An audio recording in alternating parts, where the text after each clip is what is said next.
Hello good morning everyone, welcome to Saurabh sir classes. मैं हूं चीनू ठाकुर जायसवाल और स्वागत करती हूं आपका अपनी क्लास में। आज की क्लास बहुत इम्पॉर्टेंट टॉपिक पर आधारित है, बुद्धिज्म इन इंडिया, जो कि आपका सभी इम्पॉर्टेंट एग्जामिनेशंस का एकदम हॉट और इम्पॉर्टेंट टॉपिक है, आप ये कह सकते हैं। So let's start today's class. Hello everyone. ये टॉपिक ही ऐसा है कि इसमें बहुत सारे क्वेश्चंस बनते हैं। ठीक है, तो मैं आज अपनी सारी क्लास में जितने भी इम्पोर्टेंट टॉपिक डिस्कस हो सकते हैं बुद्धिज़्म से रिलेटेड, वो सारे डिस्कस करने वाली हूँ। तो प्लीज़ क्लास में कंटिन्यू रहिए और कोई भी डाउट हो तो कमेंट सेक्शन में ज़रूर लिखिएगा। ओके, हम लोग ज़रूर डिस्कस करेंगे उस डाउट के बारे में। जितने टॉपिक्स आपके सिलेबस में हैं, आप यूपीएससी नेट एग्जाम्स या कोई भी पीसीएस दे रहे हैं, वो सारे टॉपिक्स मैं आपके साथ यहाँ डिस्कस करने वाली हूँ। साथ ही के साथ में जो भी आप अगर दूसरे कॉम्पिटिटिव लेवल एग्जामिनेशंस में प्रिपेयर करते हैं जिसका हिस्ट्री ऑलमोस्ट सेम है, कहीं पर भी कोई प्रॉब्लम नहीं होगा। तो मतलब मैं टफेस्ट मोड पर हूँ, तो आप ये समझिए कि अगर आप इजी लेवल का एग्जामिनेशन दे रहे हैं तो भी आपकी जो हेल्प है वो इजीली हो जाएगी। ठीक है, चलिए स्टार्ट करते हैं आज का important topic, Buddhism in India.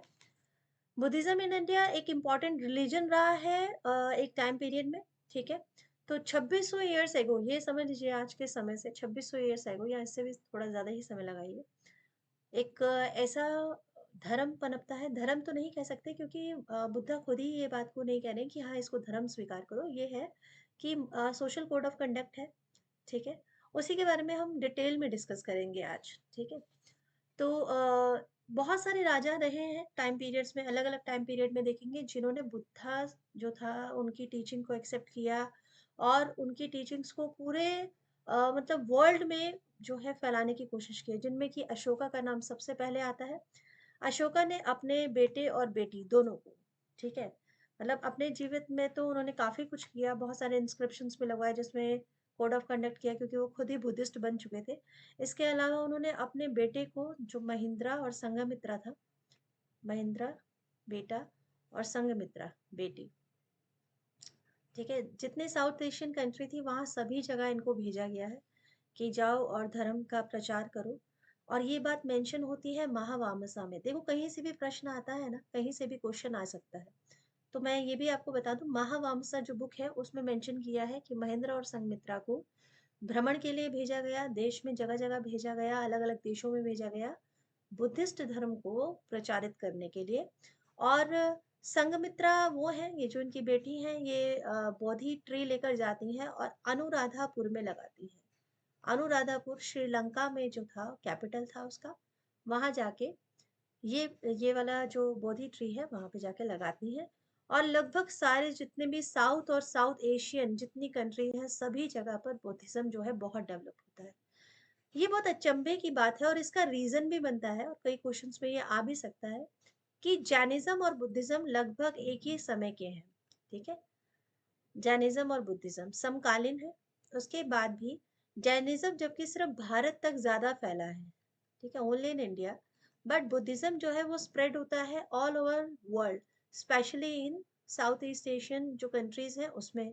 तो ऐसा क्यों होता है वो भी मैं आपको इन्हीं क्लासेस में, अपनी क्लास में जरूर बताऊंगी।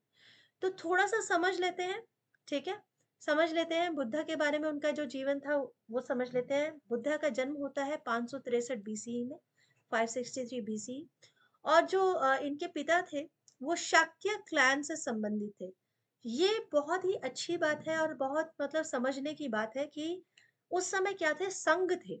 ठीक है, महाजनपदास आने से पहले जनपदास थे और उनमें मोस्टली ऐसे होते थे जहां पर कोई एक राजा रूल नहीं करता था, अलग अलग क्लैन थे जो मिलकर एक एरिया को आधिपत्य करते थे, एक एरिया पे कंट्रोल करते थे। और उसमें से एक क्लैन था शाक्य क्लैन, जो बहुत ही इम्पोर्टेंट संघ था। उनके जो राजा थे, उनके जो मतलब लीडर थे, उनके ये बेटे थे। ठीक है, इनकी माता जी का नाम था माया देवी। जन्म होता है इनका, और ये लुम्बिनी में है, ये एरिया जहाँ इनका जन्म हुआ है ये लुम्बिनी है। देखो ये रहा, नेपाल के बॉर्डर के ठीक पास में है, बिहार से सटा हुआ कहा जा सकता है। चार इंपॉर्टेंट प्लेसेस आपको याद रखना है, लुम्बिनी, कुशीनारा, सारनाथ और बोध गया। ठीक है, ये चारों नाम आपको इंपॉर्टेंट याद रखना है। और उनकी माताजी माया देवी, जो उनके जन्म के कुछ समय बाद जो है उनका स्वर्गवास हो जाता है। ठीक है, जब इनका जन्म होता है तो एक ऋषि होते हैं जो कि ये प्रेडिक्शन करते हैं कि भाई ये जब जन्म लिया है इन्होंने तो ये क्या हो जाएंगे ये, तो या तो बहुत बड़े जो है चक्रवर्ती राजा बनेंगे, बहुत बड़े रूलर बनेंगे, बहुत बड़े किंग बनेंगे, नहीं तो ये बुद्धा बनेंगे, मतलब बहुत बड़े सेज बनेंगे, साधु बनेंगे। ठीक है। अब यहाँ पर प्रश्न आता है कि किसने, मतलब ये जो है क्या क्या कहते हैं इसको, किसने ये वाला प्रेडिक्शन किया है, तो इनके बारे में भी जानना बहुत जरूरी है। इनका नाम क्या था? ठीक है, इनका नाम क्या था जिन्होंने ये प्रेडिक्शन किया था? तो कौंडिन्य नाम था इनका, कौंडिन्य। ये सब पॉइंट ना छोटे छोटे पॉइंट है, लेकिन ये याद रखने चाहिए। ठीक है। इन्होंने जब प्रोटेक्शन किया तो पिताजी तो घबरा गए कि अरे साधु तो नहीं बनने देंगे, जो है मेरा बेटा है चक्रवर्ती राजा ही बने। तो अपनी तरफ से सारी व्यवस्था करते हैं, महल के अंदर ही इनको रखते हैं और बहुत सारे भोग विलास के साधनों में डाल दिया जाता है, जल्दी ही विवाह कर दिया जाता है इनका। यशोधरा नामक बहुत खूबसूरत एक जो राजकुमारी होती है उनके साथ इनका विवाह हो जाता है और बहुत ही जल्द बहुत प्यारा पुत्र राहुल भी जन्म लेता है। लेकिन समय चेंज होता है, जैसे टाइम चेंज होता है कह सकते हैं। एक दिन अचानक इनको कुछ इस तरह से, मतलब पता चलता है कि नहीं मुझे तो बाहर जाना ही होगा, मुझे तो एक बार देखना ही होगा। बहुत मन विचलित होता है, तो इनका एक चैरिटर होता है, ठीक है, जिसका नाम होता है चन्ना। ये सब नाम आपको याद रखने हैं, ठीक है। जिसका नाम चन्ना होता है, वो इनको लेके जाता है कि चलो मैं ही घुमा लाता हूँ, क्योंकि ये बहुत जिद करते हैं कि भाई मेरे को तो बाहर देखना है, मैं देखना चाहता हूँ बाहर क्या है। ठीक है, चल पड़ते हैं बुद्धा। सिद्धांत नाम था, अभी तक इनका नाम बुद्धा पड़ा नहीं है, सिद्धांत नाम था। ठीक है। अब सिद्धार्थ जा रहे हैं तो इनको 4 दृश्य दिखते हैं, 4 साइट्स आपको ये याद रखने हैं। 4 साइट्स दिखते हैं, जिसमें एक ओल्डर मैन इनको मिलता है, ठीक है।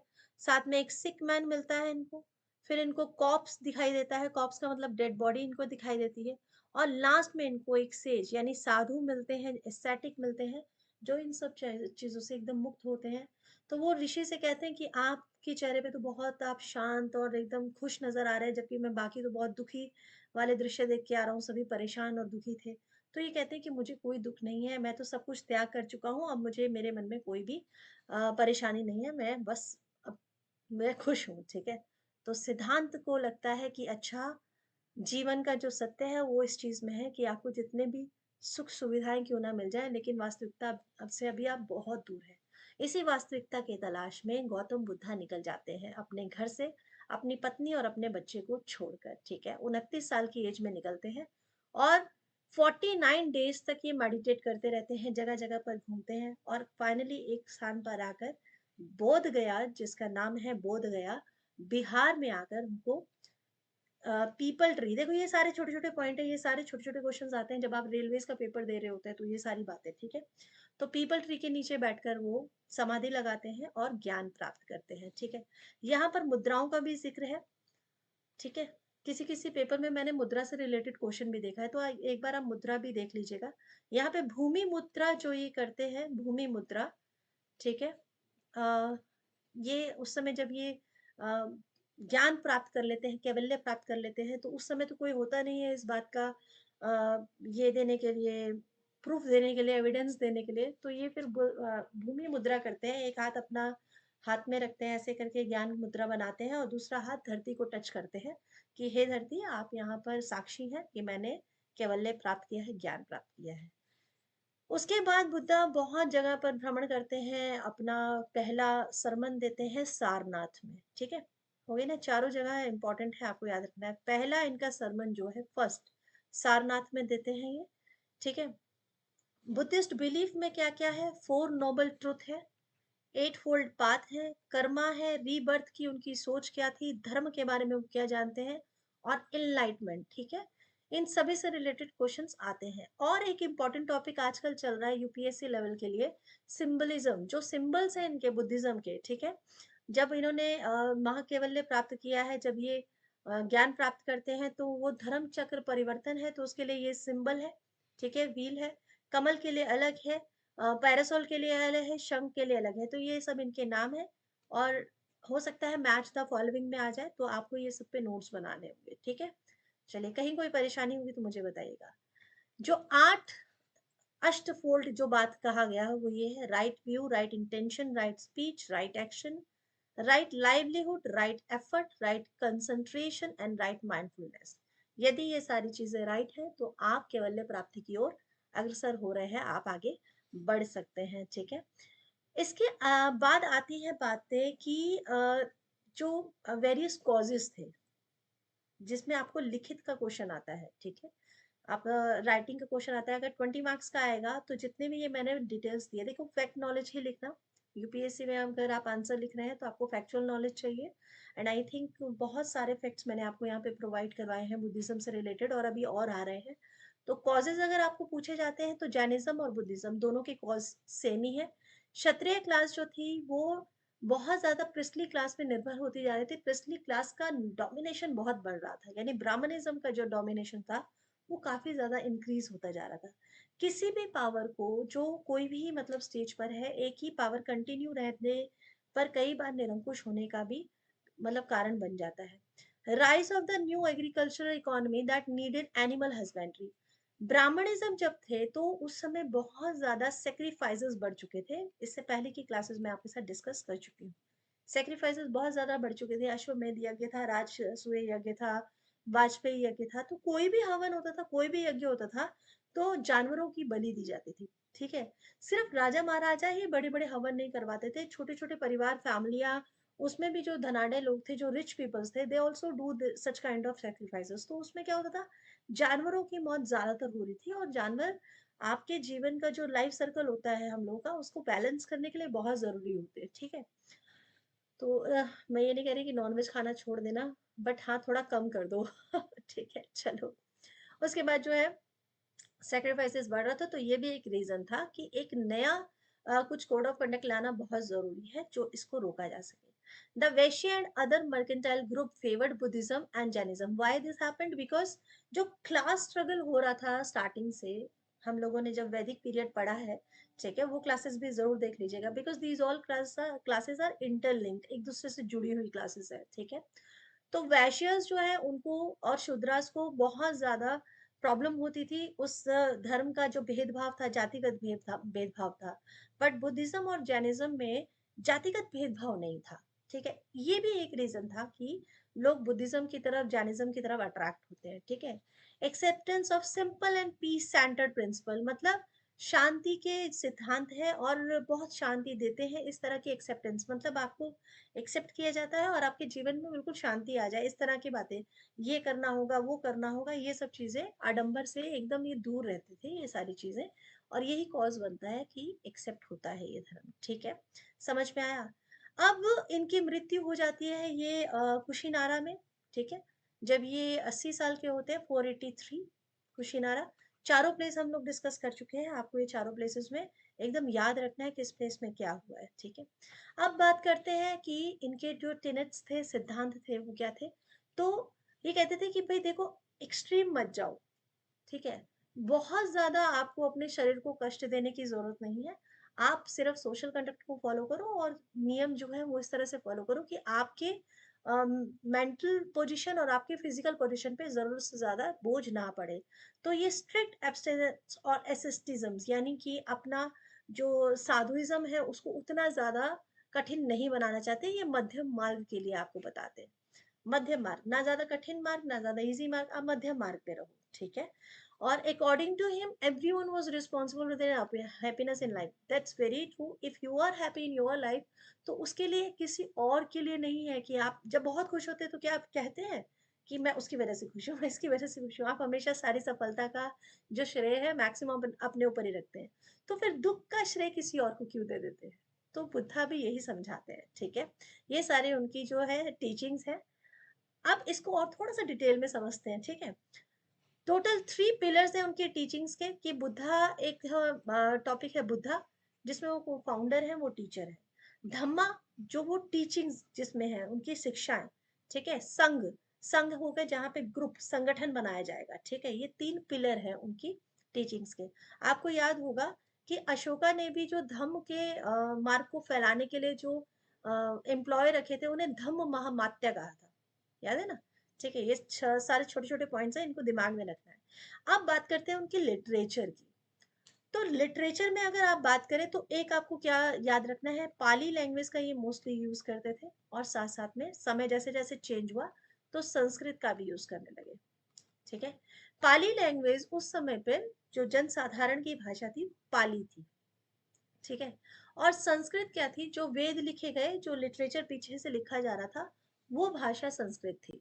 तो लिटरेचर जो बुद्धास लिटरेचर है, उसमें ये दोनों भाषाओं का यूज किया गया है। 3 अलग-अलग इम्पोर्टेंट टेक्स्ट है, किताबें हैं। 10 सुता, जिसमें सबसे पहले कन्वेंशनल टीचिंग की बात की गई है, यानी बुद्धा ने जो वर्ड्स कहे थे वो इसमें मेंशन है कि उन्होंने क्या शब्द कहे थे। तो बुद्धा वाचन हम कह सकते हैं, ठीक है। वो क्या बोल रहे थे वो इसमें मेंशन है। विनय जो है, ये इम्पोर्टेंट बुक है, डिसिप्लिनरी कोड है नन्स और जो मॉन्क है उनके लिए, कि किस तरह से रहना चाहिए, उन सारे रूल्स और रेगुलेशन को मेंशन किया गया है द विनय में। उसके बाद द अभिधम्मा पिटक। अच्छा, ये जितने भी पिटक है, जो टेक्स्ट है, वो बहुत इंपॉर्टेंट है। अभिधम्मा पिटक में मॉरल साइकोलॉजी की बात की गई है, यानी सुतास में जो बुद्धा ने टीचिंग दी है, उसे और थोड़ा सा एक्सप्लेन करके, पॉइंट वाइज करके पूरा समराइज किया गया है, ठीक है। सिस्टमाइज्ड वे में पूरा मेंशन किया गया है। थोड़ा सा इनके अंडर में जो पार्ट्स आते हैं उनके ऊपर भी मैं थोड़ा रोशनी डाल देती हूँ, क्योंकि कहीं ना कहीं से ना छोटे छोटे क्वेश्चंस आ जाते हैं। आप प्रीलिम्स में देखेंगे तो एक एक क्वेश्चन कहीं ना कहीं एक नंबर का मिल जाता है। नंबर क्यों छोड़े, ठीक है। जब हम यूपीएससी का प्रिपेयर कर रहे हैं तो मतलब सब कुछ प्रिपेयर कर लो, ठीक है ना, सारी तैयारी कर लो। कहा जाता है कि हाँ भाई 4 चांस है आपके पास, और अगर आप दूसरे अदर कैटेगरीज में आ रहे हैं आपको 6 चांसेस है, बट क्यों लेने हैं चांसेस। पहले में ही हम बहुत अच्छे से प्रिपेयर कर लें तो चांसेस लेने की जरूरत नहीं है। और उसके लिए सही गाइडेंस चाहिए, सही आपके पास फैक्ट्स चाहिए और आपके लिखे नोट्स। तो नोट्स मैं आपको एज इट इज बना के दे रही हूँ, जिस तरह से हम लोग प्रिपेयर करते आए हैं नोट्स बनाकर। आप चाहें तो एज इट इज अपने नोट्स बना सकते हैं, ठीक है। तो सुता पितक, जिसके अंडर में ये 5 अलग अलग पार्ट है, दिगा निकाय, मजमा निकाय, संयुता निकाय, अंगुत्तर निकाय। अंगुत्तर निकाय को याद रखिएगा। पहली बार 16 महाजनपदास का पूरा जो मेंशन है वो इसी बुक में है, ठीक है। महाजनपदास का इसी किताब में मेंशन किया गया था। और कुदका निकाय। फिर अभिधम पितक के बारे में, धम्मा, संगिनी, विभांग, धातु कथा, पुगालपनति, कायावथु, यमका और पथान, ठीक है। विनय पितक में सुता विभागा, जिसके अंदर और विभाग है, महाविभाग, भिकुनी विभाग, ठीक है।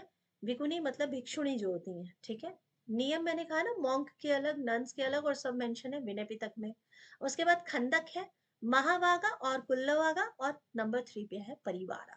तो ये सारे जितने भी मेंशन, अपने परिवार के लिए आपकी क्या मतलब होने चाहिए, आप क्या सिद्धांत होने चाहिए, कैसे आपको उनको मेंटेन करना है, तो वो सारी चीजें मेंशन की गई है, ठीक है। क्लियर हो रही है सारी बातें, मैं कुछ नहीं छोड़ रही हूँ। बुद्धिज्म से रिलेटेड जो भी आपके क्वेश्चन आते हैं सब मिल जाएंगे आपको। डॉक्ट्रिन पे थोड़ा सा जोर डालते हैं, सिद्धांतों में बुद्धिज्म में। तो 4 नोबल ट्रुथ पे इन्होंने, मतलब जो इनको सच्चाइयां पता चली थी, तो 4 नोबल ट्रुथ इनको पता चले थे। फिर अष्टांगिक मार्ग, 8 फोल्ड पाथ, जो मैं डिस्कस कर चुकी हूँ। मिडल पाथ का ये बात करते हैं हमने, मध्यम मार्ग की बात की है। सोशल कोड ऑफ कंडक्ट पे ये जोर देते हैं। और निर्वाणा लास्ट में ये कहते हैं कि हमें निर्वाणा प्राप्त करना ही हमारे जीवन का एक लक्ष्य है, यानी कि हमें पूरी तरह से अपने आप को डिवोट कर देना होगा, इतना मेडिटेट करके कि शांत एकदम मन में फिर कोई भी जिज्ञासा ना रह जाए, कोई भी इच्छा ना रह जाए, ठीक है, संपूर्ण ज्ञान हो जाए। बुद्धा कहते हैं कि किसी को भी क्लिंग नहीं होना है, मतलब आप अपने टीचिंग्स को ऐसे नहीं कर सकते। आप अपने टीचिंग्स के थ्रू जग रोशन कीजिए, बट आप उस पे एकदम पकड़ के नहीं रख सकते कि हाँ मेरे को, मैं बिल्कुल सही हूँ और बाकी सब गलत है, ठीक है। द टीचिंग्स आर ओनली उपाय, ये जो टीचिंग है सिर्फ उपाय है। मतलब वो कोड ऑफ कंडक्ट जो कर सकते हो, आप अपने आचरण को ध्यान रखो, आप अपने बिहेवियर को ध्यान रखो। दैट आर नॉट डोगमा, ठीक है। डोगमा यानी कि आप इस चीज को मेरी हठ धर्मिता नहीं मानो। ये मत मानो कि आपको तो बुद्धा को फॉलो करना ही करना होगा, ये एकदम टीचिंग्स को फॉलो करना ही करना होगा, आपको तो ऐसे करना ही वो कहते हैं इस तरह से कोई मेरा डोगमा नहीं, कोई हठ धर्मिता नहीं है, ये सिर्फ सोशल ऑफ कंडक्ट्स है। मैं आपको सिर्फ उपाय बताता हूँ, आपको अपने जीवन में कैसे जीना चाहिए, ठीक है। It is fingers Poynting at the moon and one should not confuse the finger for the moon. मतलब आपको चांद की तरफ देखना है, ना कि आपको फिंगर की तरफ देखना है। आपका लक्ष्य सही की तरफ देखना होना चाहिए, ठीक है जी। उसके बाद हम लोग डिस्कस करेंगे नोबल ट्रूथ, हमने चारों जो पढ़े हैं। सबसे पहला दुख, ठीक है, ट्रूथ ऑफ सफरिंग। समुदाय, कॉज ऑफ सफरिंग। निरोधा, कैसे एंड होगा सफरिंग का। और अष्टांगिक मार्ग को अपनाकर आपका जीवन जो है किस तरह से सही डायरेक्शन में जा सकता है। डिटेल में मैंने लिख दिया है, जो आप अपने नोट्स बनाते समय पढ़ सकते हैं, ठीक है। और ये तो हमें पता ही है कि वो दो ग्रुप में डिवाइड हो गए थे, ठीक है, हीनयान महायान, ठीक है, डिवाइड हो गए थे महायान में। इसके अलावा जो इम्पोर्टेंट टॉपिक जिसपे क्वेश्चंस आते हैं वो है बुद्धिस्ट काउंसिल। 4 इंपॉर्टेंट काउंसिल्स हुई हैं अलग अलग पीरियड्स में, अलग अलग राजाओं के अंतर्गत। आप इसको किसी भी तरह से लर्न कीजिए, बट जरूर लर्न कीजिए, चाहे आप कोई स्कीम बनाइए। मैंने अपने टाइम पे तो इसको एक राइमिंग करके याद किया था, तो आप लोग भी उसी हिसाब से याद कर सकते हैं। फर्स्ट जो हुआ था अजात शत्रु के टाइम पर हुआ था, और ये हरिंका डिनेस्टी से थे, और वेन्यू इनका कहाँ पर हुआ था, राजगृह में हुआ था। मतलब ये सारी चीजें आपको शॉर्टकट में भी लिख सकते हैं। आप इस तरह से छोटा सा अपने लिए टेबल बना सकते हैं, ठीक है। ऐसे छोटा सा अपने लिए टेबल बनाएंगे, फर्स्ट सेकंड थर्ड फोर्थ लिखकर, फिर छोटा सा ये जैसे आजाद, एजे, फिर हरियंका डिनेस्टी, वो तो डिनेस्टी आपको याद ही रहेगी, कहाँ पे हुआ था, राजगृह, RAJ, इस तरह से शॉर्टकट में इस तरह एक टेबल बनाइए। आई थिंक फिर इजी हो जाएगा, ठीक है। ये बहुत इंपॉर्टेंट है, बहुत ज्यादा। चेयरमैन कौन थे, महाकश्यप थे, तो MAH, ठीक है। तीनों आपके पास हुए ना इन्फॉर्मेशन। बस इसी तरह से सेकंड के और इसी तरह से थर्ड और फोर्थ। तो ये सारी चीजें आपको हेल्प करेंगी कि किस तरह से आपको क्वेश्चन याद रखने हैं। So that's all for today. आज का क्लास का काफी है ये, डिस्कस हम लोग सब पॉइंट कर चुके हैं, ठीक है। इसके बाद नेक्स्ट क्लास मेरा जैनिज्म का है, जैनिज्म के बारे में भी पढ़ लीजिए। दोनों में जो डिफरेंस है वो सिर्फ इनकी कार्य प्रणाली पर है, मतलब इनके सिद्धांतों पर है। जहां पर बुद्धिज्म मध्य मार्ग में कह देते हैं हाँ ठीक है, थोड़ा सा सॉफ्टली जो है आप लोग मेंटेन कर लो, वहां पर जो जैनिज्म है वो हार्ड नियमों को ही पक्ष में लेते हैं, ठीक है। वो हार्डेस्ट जो वे है उसी को फॉलो करते हैं। बुद्धा तो ढील दे देते हैं, चलो कोई बात नहीं, नहीं हो रहा है, थोड़ा इजी करो। लेकिन जैनिज्म जो कहते हैं वो नहीं, आपको बिल्कुल कठोरता से ही इन सब चीजों का पालन करना होगा। तो ये सब हम डिस्कस करेंगे अपनी नेक्स्ट क्लास में। प्लीज क्लासेस में कंटिन्यू रहिए, बिकॉज बहुत सारे टॉपिक डिस्कस करने हैं, और इसी तरह से डिस्कस करेंगे कि आपको क्लास लेने के बाद मुझे नहीं लगता कि आपको कोई इससे रिलेटेड क्वेश्चंस जो है आए और आप ना कर पाए, ठीक है। Thank you for today, will meet soon for the next topic. Thank you, bye bye, take care.